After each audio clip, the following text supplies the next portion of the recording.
በስመ አብ ወልድ ወመንፈስ ቅዱስ አሐዱ አምላክ አሜን። በስመ አብ ወልድ ወመንፈስ ቅዱስ አሐዱ አምላክ አሜን። በስመ አብ ወልድ ወመንፈስ ቅዱስ አሐዱ አምላክ አሜን። ሰላም እግዚአብሔር ይብዛላችሁ ውድ ቤተሰቦቼ እንደምን አላችሁ? እኔ ያለው እግዚአብሔር ይመስገን። እግዚአብሔር ሰላም ከሁላችንም ጋር ይሁን። እንኳን አደረሳችሁ አደረሰን። በወር በገባበት በ13 ቅዱስ ሩፋኤል ሊቀ መላእክት መታሰቢያ ቀን ነው። ወራዊ መታሰቢያ ነው። እንኳን አደረሳችሁ አደረሰን። የመላእክት ጥበቃ አይለየን። የቅዱስ ሩፋኤል ታሪክ። ቅዱስ ሩፋኤል ቁጥሩ ከ7 ሊቃነ መላእክት ሲሆን ሩፋ ማለት ሐኪም፣ ኤል ማለት እግዚአብሔር ማለት ነው ሲሆን ሩፋ ማለት እግዚአብሔር ሐኪም ነው ማለት ነው። ሄኖክ በቅጽሩ ላይ የተሾመው ከከበረው መላእክት አንዱ ቅዱስ ሩፋኤል ነው ይለዋል መጽሐፈ ሄኖክ ምዕራፍ 6 ከቁጥር 3። ይህ መልአክ በረሃማ ሰማይ ያሉ ነገደ መናብርት የሚመራቸው ነው። ነገደ መናብርት ያላቸው ቅዱስ ሩፋኤል የሚመራቸው በረሃማ ሰማይ የሚኖሩ ነገደ መላእክት ናቸው። ቅዱስ እስጢፋኖስም በስነ ፍጥረቱ መጽሐፍ ላይ በረሃማ ሰማይ የሚገኘው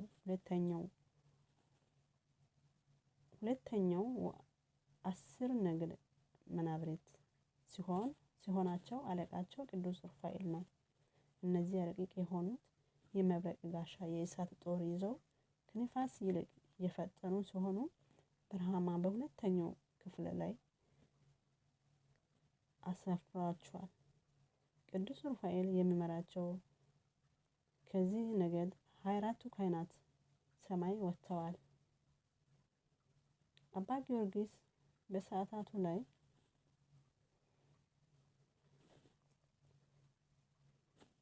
እግዚአብሔር ቅዱስ ቅዱስ ቅዱስ ተብሎ በአንድነት በሶስትነት ይመሰገናል። ካህናተ ሰማይ በዙሪያው ይቆማሉ።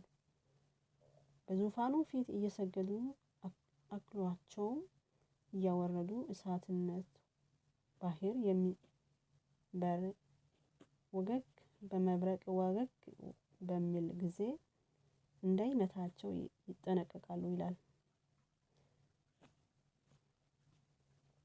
ሊቁ። እንደጠቀሰው በዕለተ እሁድ ስሉስ ቅዱስ 7ቱን ሰማያት ፈጥረዋል።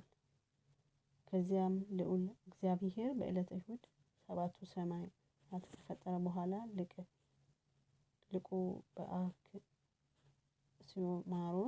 በአክሲማሮስ እየገለጸ ከቅዱሳን መላእክት መካከል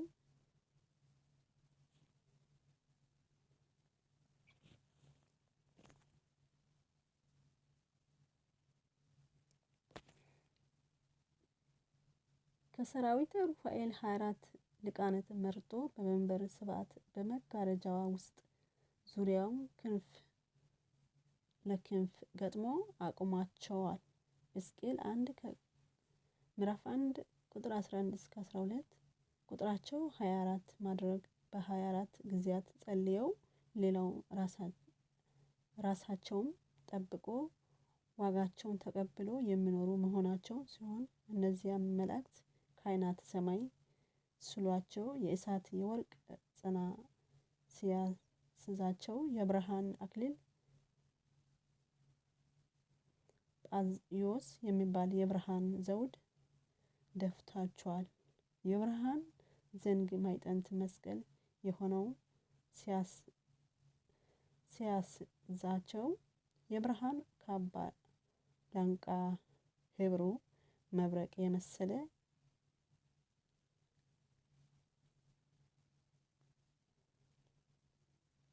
መብረቅ የመሰለ አልብሷቸዋል። ራእየ ዮሐንስ ራእይ 4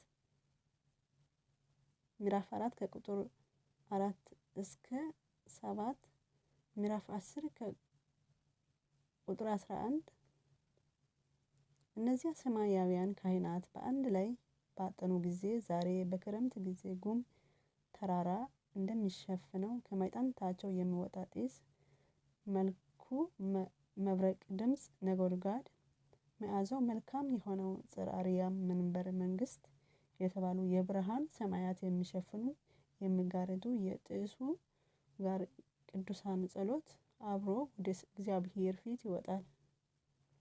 ሌላ መልአክ መጣና የወርቅ ጥና ይዘው በመሰዊያ አጠገብ ቆሞ በዙፋኑ ፊት ባለው በወርቅ መሰዊያ ላይ ለቅዱሳን ሁሉ ጸሎት እንደሚጨምር ብዙ ዕጣን ተሰጠው።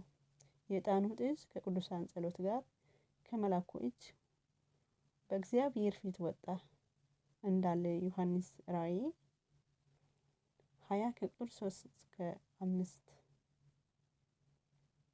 ቅዱስ ኤጲፋንዮስ በአክሲማሮስ ላይ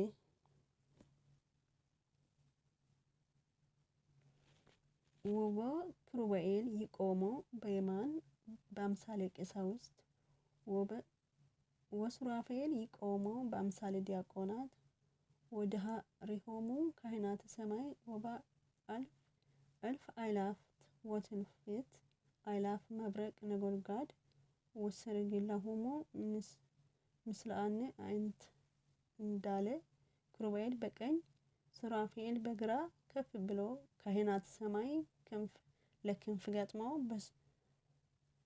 በስተኋላቸው ስታዩ በሰማይ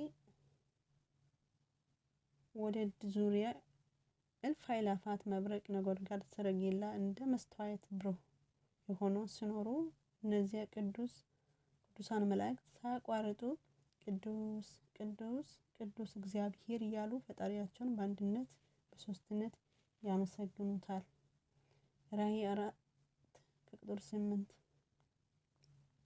ሊቁ ቅዱስ ባስልዮስም ስለ እነዚህ ቅዱሳን መላእክት ሲገልጽ ወኩልሁሙ ሰራዊተ መላእክት ይቆሙ ቅድመሁ ይጸርሁም ወይባርኮሙ ለእግዚአብሔር።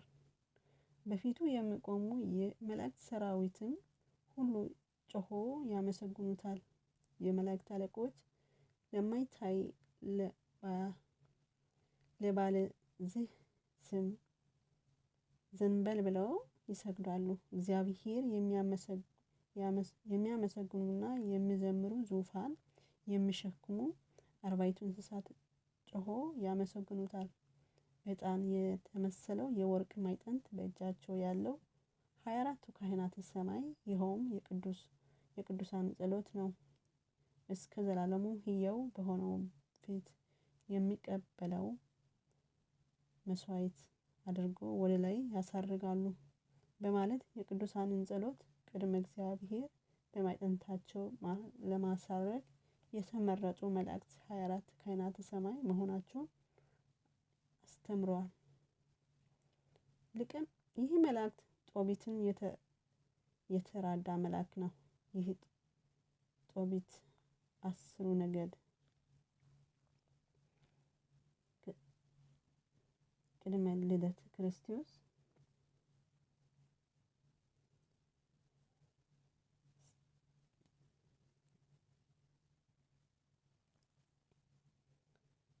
ጦቢት 10 ነገድ በ720 ቅድመ ልደተ ክርስቶስ ሲማረኩ አብሮ የተማረኩ ጻድቅ ሰው ነው።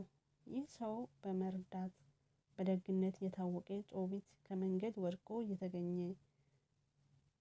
በድን ቀብሮ በዚያው ሌሊት ከቅጥሩ አጠገብ ፊቱ ተገልጦ ተኝቶ ሳለ አዋፍ ትኩስ ፈንዲያ አይኑ ላይ ጥሎበት እንደ ብርስ ያለ ወጥቶበት አይኑ ጠፋ። ሚስቱ ባለማስተዋል ወይንቱ ምጽዋትከ ወጽድከ በጎብኘት ምጽዋትክ ያዳንክ ወዴት ነው በማለት በተናገረችው ጊዜ አዝኖ ሞትን ተመኘ። ጦቢት ምዕራፍ 2 ከቁጥር 14 ያን ጊዜ መልአኩ ሩፋኤል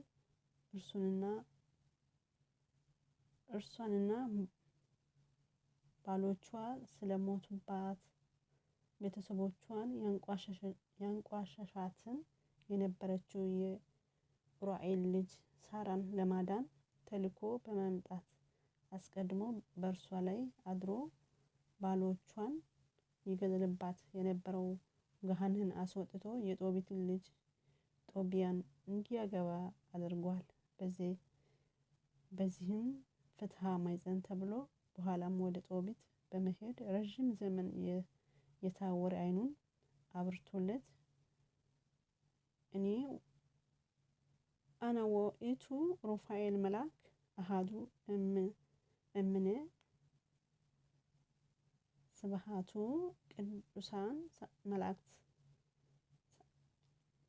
ከስብዓት ሊቃነ መላእክት አንዱ ሩፋኤል እኔ ነኝ ብሏቸው ተሰውሯል። ጦቢት 12 ከቁጥር 15 የቅዱስ ሩፋኤል በረከት ይደርብን። ወስብሐት ለእግዚአብሔር ወላዲቱ ድንግል ወለመስቀሉ ክቡር አሜን አሜን። ይቆየን።